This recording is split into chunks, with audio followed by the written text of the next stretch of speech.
Right, మహారాష్ట్రకి సంబంధించి దయాకర్ గారు నిజంగానే మహా బలి ఎవరు అనేది తేలాల్సినటువంటి వ్యవహారం చాలా కీలకం. రెండు పార్టీలకి, రెండు వర్గాలకి, అటు రాహుల్ కావచ్చు, మోదీ కావచ్చు. మరి ఎట్లాంటి సిచ్యువేషన్లో ఏ అంశాలు మిమ్మల్ని గెలిపిస్తారని మీకున్న నమ్మకం?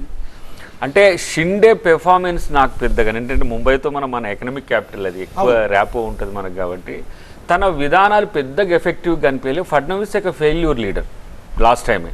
ఎందుకంటే సైద్ధాంతిక పరంగా కాంగ్రెస్ పార్టీ శివసేన కలయికని జనం అయితే యాక్సెప్ట్ చేయలేదు అని చెప్పి అనుకోవచ్చా?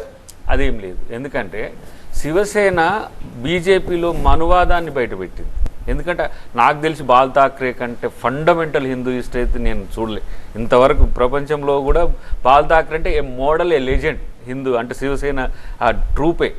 అలాంటి వ్యక్తి పెట్టిన పార్టీ వచ్చి కాంగ్రెస్తో మమేకమైనాక ఆయన చీలిక వర్గాన్ని చీల్చి, ఇప్పుడు వాళ్ళు ఏంది, ఫడ్నవీస్ ఒకసారి అయింది కదా, మమ్మల్ని ఒకసారి చేసేయండి, మీ వానికి వ్యతిరేకత వచ్చింది అని చెప్పి ఒక 1 month దాన్ని డ్రామా నడిపిండ్రు.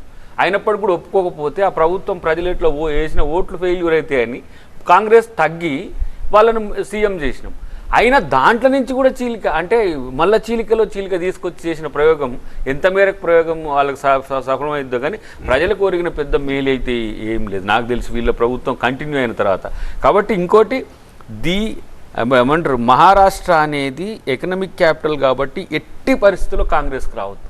ఎందుకంటే హర్యానాని ఎట్లా కొట్టేసిండ్రో ఇప్పుడు మహారాష్ట్రని కూడా కొట్టేసే పద్ధతిలో దాన్ని నాగ్పూర్ వర్సెస్ నాగ్పూరే చెప్తాను. మేము కూడా ఎందుకు వదులుకుంటాం?